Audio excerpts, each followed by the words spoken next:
Hello, YouTubers, friends, compatriots, bootlickers, shills, dead slaves, serfs, peasants, vassals, minions, meat sacks. I'm Useful Idiot. Welcome. And let's go to Transcarpathia, or as it's also known, Zakarpattia Oblast, which is a great name for a country, by the way. And this is a story that Mish carried that really hasn't gotten any legs anywhere else, but I find it equally fascinating, as does Mish.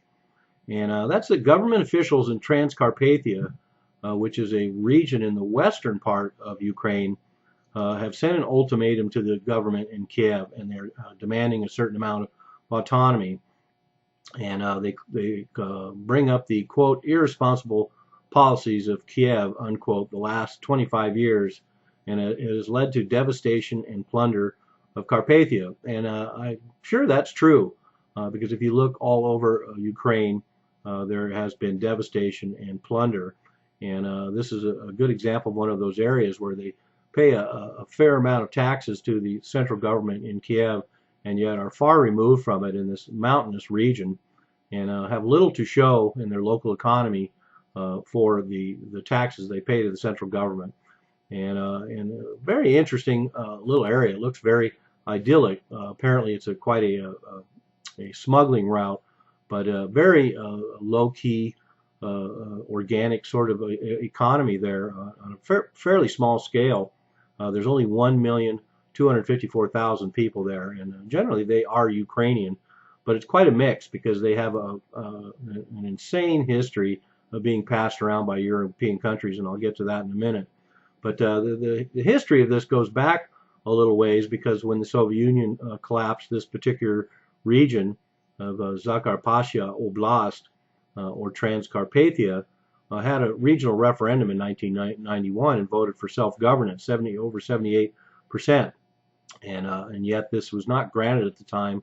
So there's a certain amount of animosity that has been building, and in fact there's been several occasions over the last 75 years or so where this region was aspiring to be independent. But it is very interesting development, because we have all these breakaway regions in the eastern part of Ukraine that have this affinity with Russia and are mostly Russians, and yet here now we have a region in the west, in the European side, that is asking for more autonomy. And as Mish pointed out, we're probably going to see more of this, particularly if this particular region is successful. But boy, what a history! Pre-World War I, this area of Transcarpathia was part of the Austro-Hungarian Empire, of course, and part of the Hungary section. So previous to World War I, part of Hungary, and they ended up part of Hungary again during World War II and the occupations by both the Nazis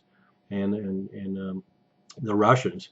But 1918, at the end of World War I, they were annexed into Romania, and then in 1918 they were very briefly part of the Ukraine Republic, which only lasted months, if not less. And then in 1919 was annexed by Czechoslovakia, and then by 1946, after World War II, of course, it was coded to Soviet Union and was ceded to the Soviet Union by Czechoslovakia. And so quite a history. They've been passed around between Hungary, Romania, the Ukraine Republic, Czechoslovakia, back to Romania and Hungary again. And then in October 2008, like I say, the history of them wanting a certain amount of independence.